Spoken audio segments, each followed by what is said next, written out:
It's been another week of fire and flame. This episode wasn't as emotional, I don't think. I wasn't bored with it. It was a good episode. However, I found myself constantly watching the clock. Before I start, gotta ask you that one question. Did you see what I saw? You guys know I'm excited. You know I'm excited because there was a little bit of talk about Robin. Now, after I watched this episode, and I told you guys before that I was going to rewatch the final episode of last season to kind of put things together as far as Robin and Andi goes, and I got an idea. I could be way off, and this is why I need for you to comment in the comment section. Now, let me say this. Andi, and we have to bear in mind how slow these episodes go. Andi, oh, that was bars, how slow these episodes go. But anyway, Andi checked her voice message and she got a message from Robin. Now, if you think back, Robin left her a message at the airport, okay? I would say the incident happened on the same day. The incident with Gary and his wife happened on the same day that Karen gave birth. Okay, follow me. It happened on the same day that Karen gave birth. Everybody was back to work the next day, by the way, which was crazy. Except for Zach, because we know how he is. But anyway, so for her to miss that call, understandable, because she's in her crises with Gary and his wife, and then they have a blackout. Now look back at when Robin was leaving a message for Andi. He was in the airport. Remember, there was a blackout. Remember, the lights were flickering and then they went out. So if the lights were flickering and they went out, there was no way that the flight was going to go out right away. So you got to bear with me. This is the next day. Everybody's going to work. Karen lost her baby. Wait a minute, that's kind of weird because Karen got out the hospital the next day. You all tell me if I'm wrong. But anyway, so if Aaron lost, I'm sorry, not Aaron. And if I said Aaron before, I meant Robin the entire time. And I don't know why I would confuse it too, because you all know, and I know that you know how much I love Robin. It's not Aaron, it's Robin. But anyway, so we know that a plane wouldn't be flying out if there's a blackout. They have to be sure before they can make that flight, which makes me believe, that Robin might still be in town. It's only been a day. It's only been 2 days. He might still be in town. Robin always comes in to save the day. And Aaron, you all gotta excuse me. Andi needs saving once again. She was sitting at her desk and she had a minor nervous breakdown, which is very understandable under the circumstances. She needed to take some time to herself. But Andi is kind of like a superwoman, which makes sense. It makes sense based on her character and her job, her career. You have to be a boss. You have to stand up and take charge, and you don't rest. So she had a mini nervous breakdown sitting at her desk. I thought that Fatima was going to come in and catch her crying, but Fatima, she instinctively knew something was wrong. Andi tells Fatima that Robin he's moved on.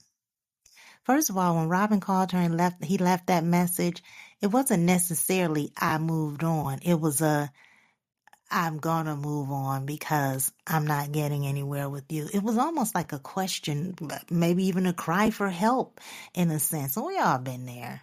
Now, he said what he said, but he was also hopeful that she would pick up the phone.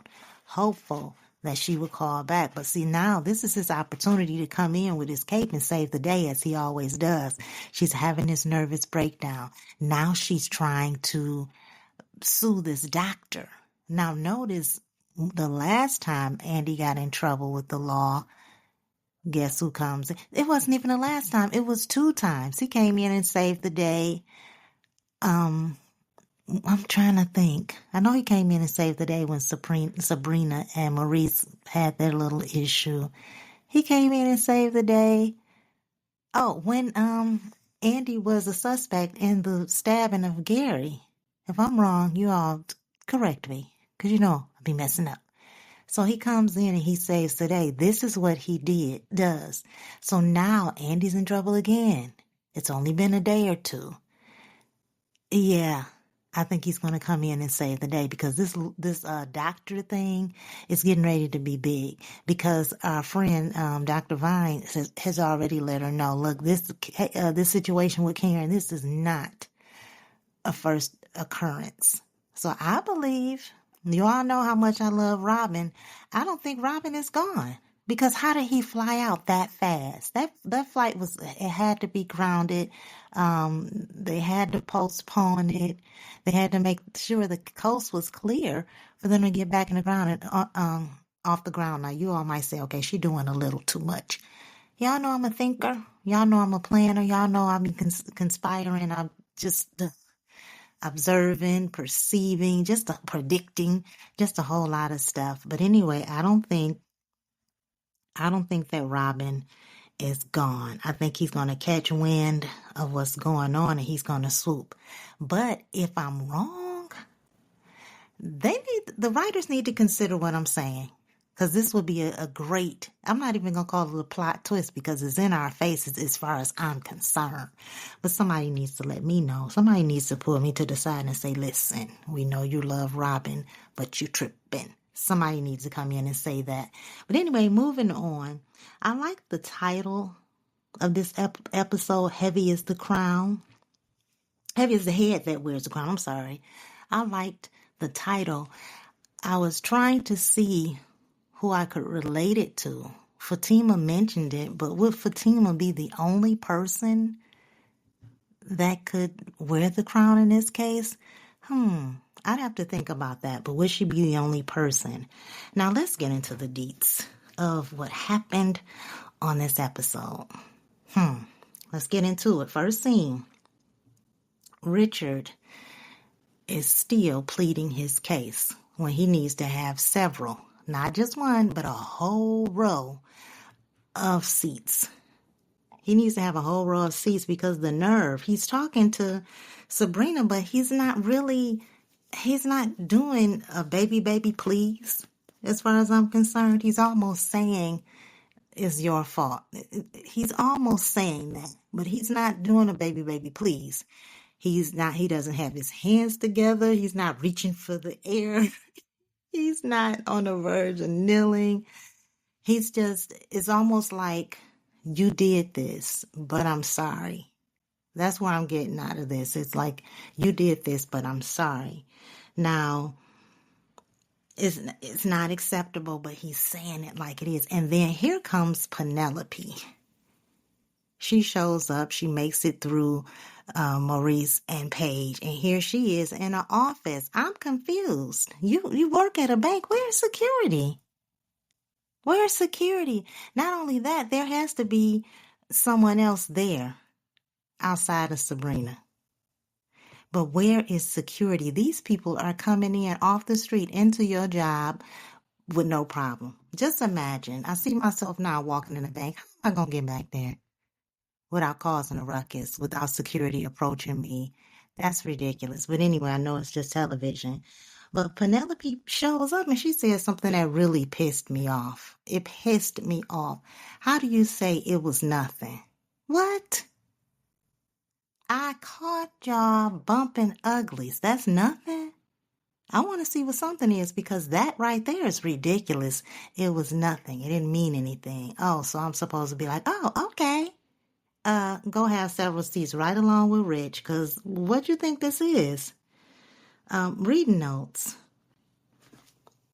I think that everybody should have stayed home the next day, which is today. I think that everybody should have stayed home because they deserved it. Andi and Zach, they went through a lot. Fatima went through a lot because she had to go through both situations. All of them did because Andy's a best friend. They should have stayed home, and I'm adamant about that, and I'm going to say it at least 5 more times during this during this recording because they should have stayed home. There's no way. I understand that they would have left Karen's side. That's important for them to do as much as they wanted to. Even they should have not called her so much. And the only person that I saw called, I believe, well, I think Pam called, but Pam called Aaron, which I thought that that was the thing to go. She could have even called Lisa.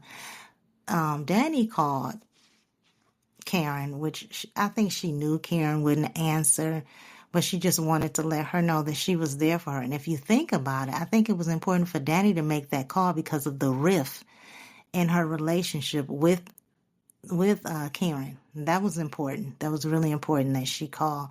But not only that, the others are going through so much. Now, moving on, guys, I'm going off my notes, and it is very detailed, and it's crazy. Karen's loss. I don't like the fact that they're calling it postpartum because it's a million miles beyond postpartum. Karen is not postpartum. Karen is suffering the loss of a child and trauma in childbirth. Now, I'm not saying that it doesn't have anything to do with postpartum, but at this point, postpartum has not set in. If anything, it is post-traumatic stress because this was a lot, but it is not postpartum. I think, as much as I done talked about Karen, if you go back and listen to the early episodes, Karen used to be my favorite character.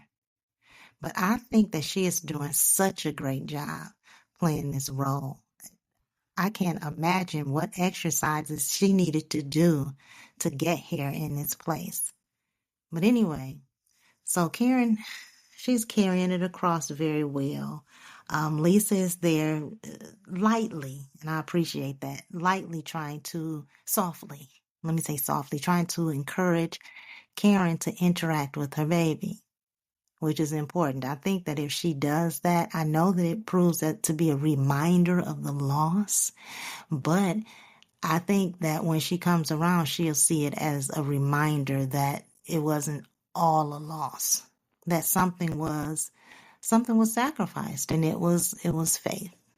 So I think that she will get to that point, but as it stands, she's still in the bed. They spoke about blood clots in the previous episode. I think they need to talk about that some more. And it wouldn't be a bad idea to call Dr. Vine. I know I'm all up inside of Sistas, which is why I got this podcast, but it wouldn't be a bad idea, and he is accessible. But anyway, they do need somebody to come in and check on Karen. They do need to do that. I think that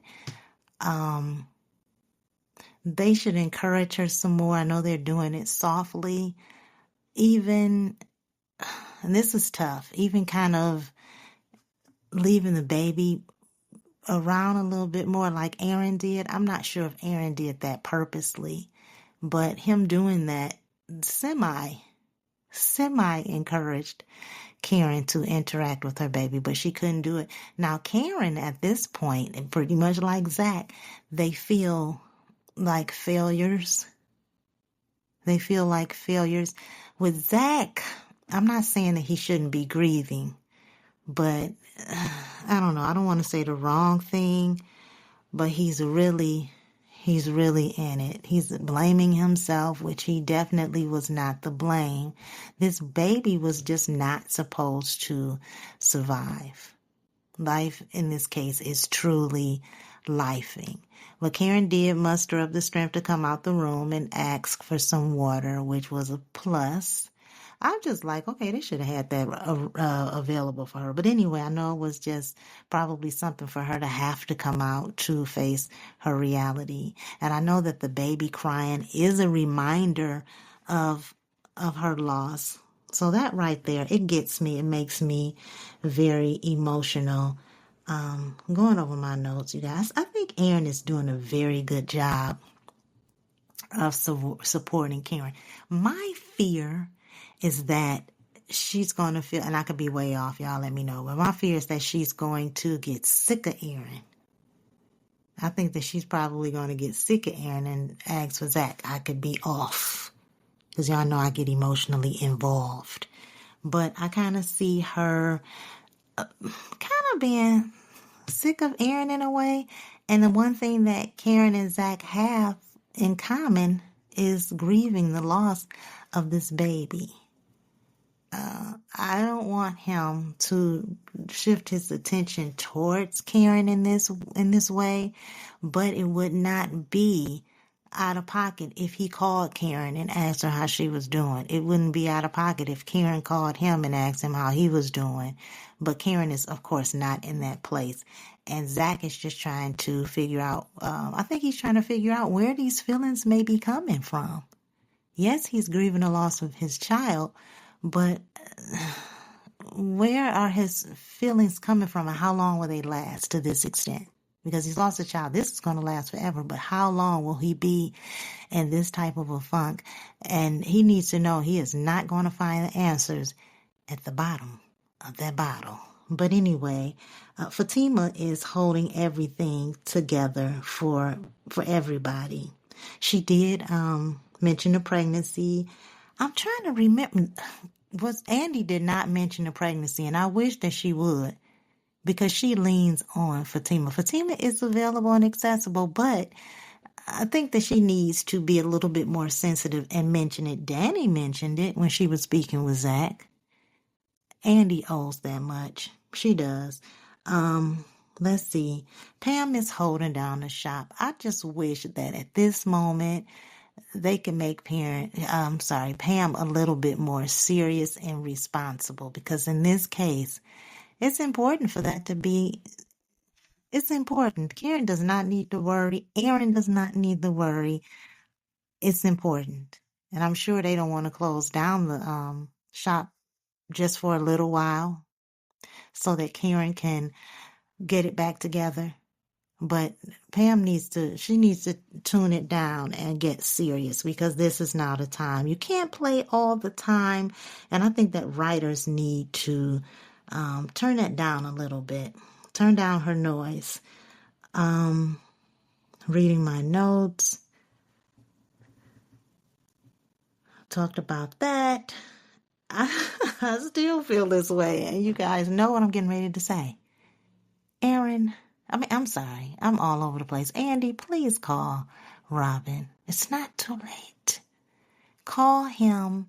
Let him know you got the message. Call him and tell him that the feeling is mutual. Call him and tell him what was happening when he was calling her. The reason why she did not receive the call. Call him. Call him, because it looks like to me he's going to return, but we're going to go through almost the entire season until he returns, because we're going to need yet another emotional cliffhanger. So we'll see. We'll see. Okay, so Tony, he's quit his job. How do I feel about that? I feel fine, because I'm pretty sure that while he was working there, he was saving money. He has money. He wasn't living from check to check. Now, last week, Danni made mention of him looking at her for her settlement. I don't think so. He is not that type of man. He is not getting ready to be her wife, Tony's wife. That's not what going to be. He's not going to do that.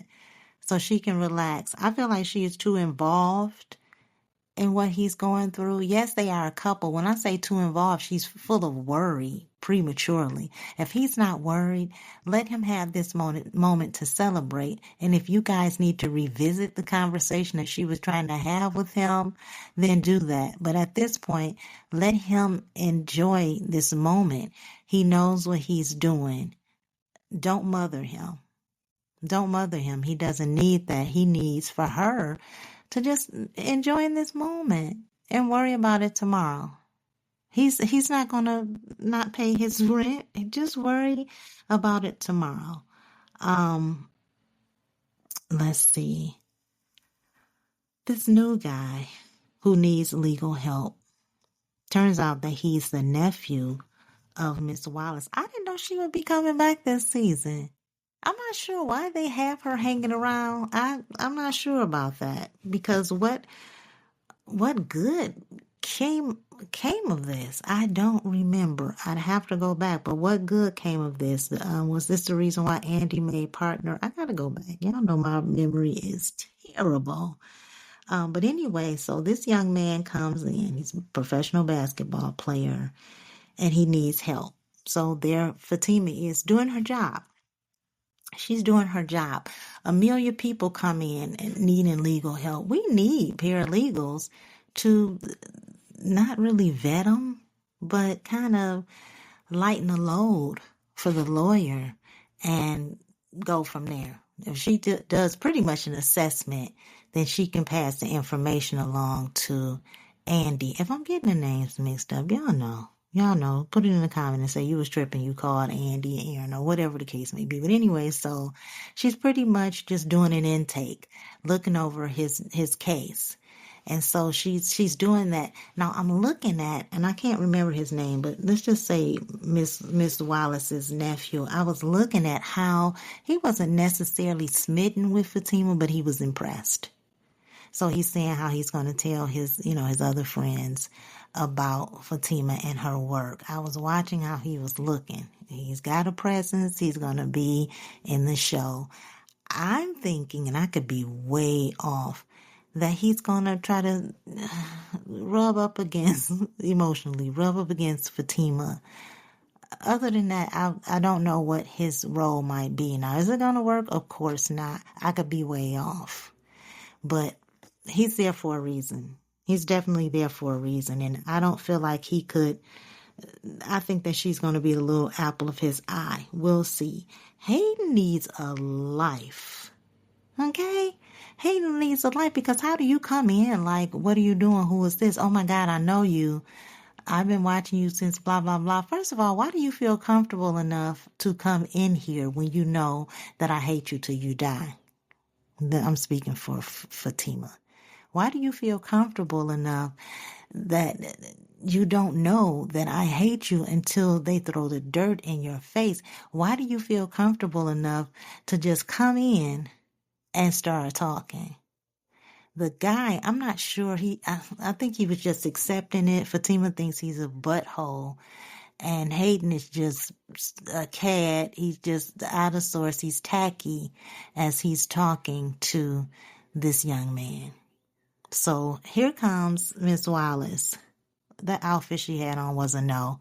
But it was cute, but it wasn't for her. But anyway, here comes Miss Wallace. Telling Hayden to kick rocks in flip-flops with no socks. I mean, she's just telling him to get out. I'm done with you. It wasn't all that. Get going. I don't know why he didn't just leave the room. He was still there. Where's your pride? He was still there. I was not expecting that. I was expecting for him to leave. But then again, why would he leave? Because he's a little off.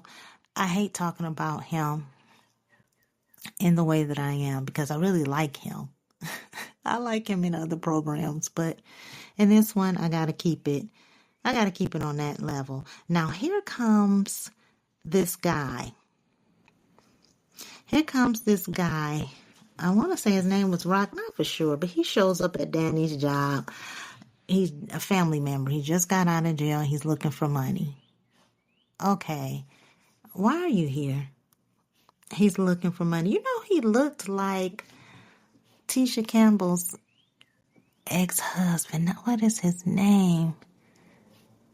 I think his first name is Dwayne. He's really good friends with Will Smith.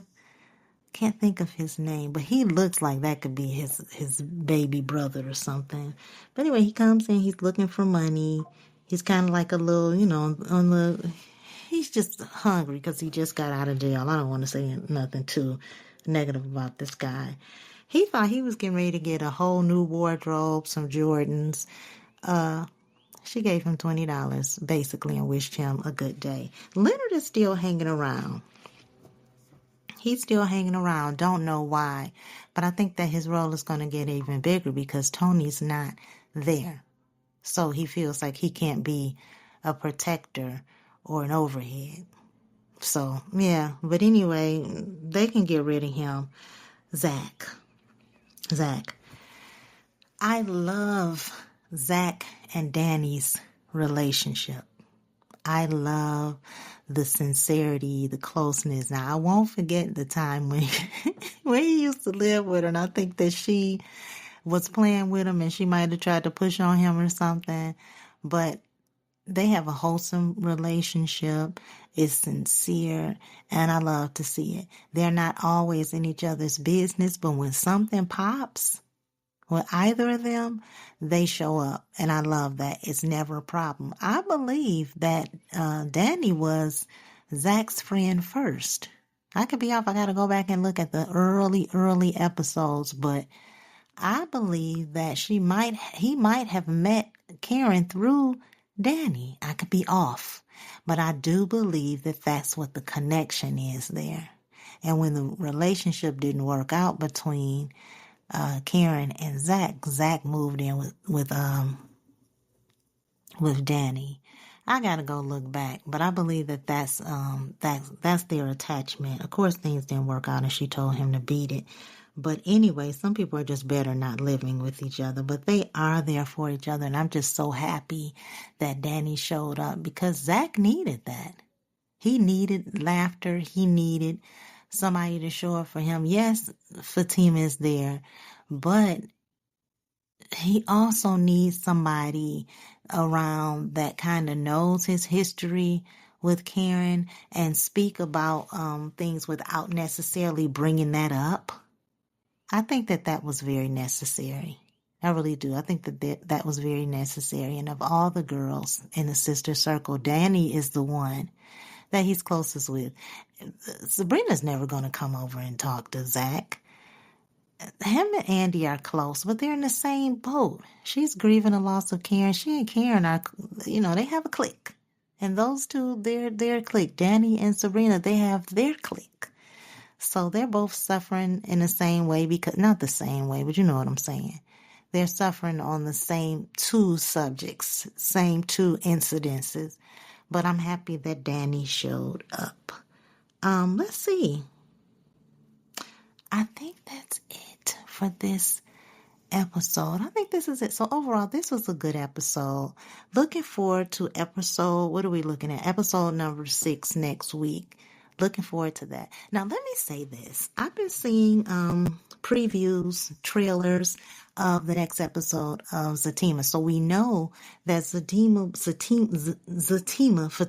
I call Fatima Fatima. We know that she did not get shot in that final episode of the last season. The final episode, we know that she didn't get shot. Doesn't look like Connie got shot either, or she could have got shot and she's just in the hospital.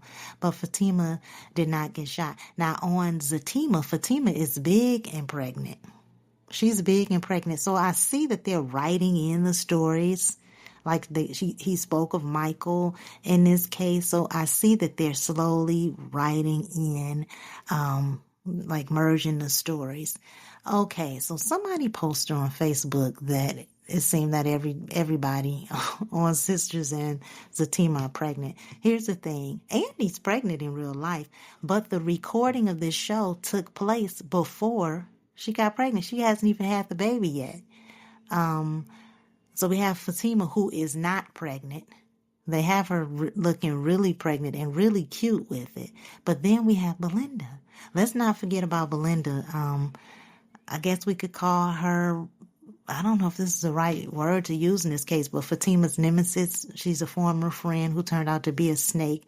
I don't know why they still have her in the show, but she's still hanging around. But she had her baby, but she was pregnant. And they're saying that in this last season, they did things to cover her baby bump. So no, everybody is not pregnant. Just kind of seems like it. Then we have Karen, but Karen has had her baby. Just kind of seems like it. I'm looking forward to Fatima. It comes back on September 11th. I said this before.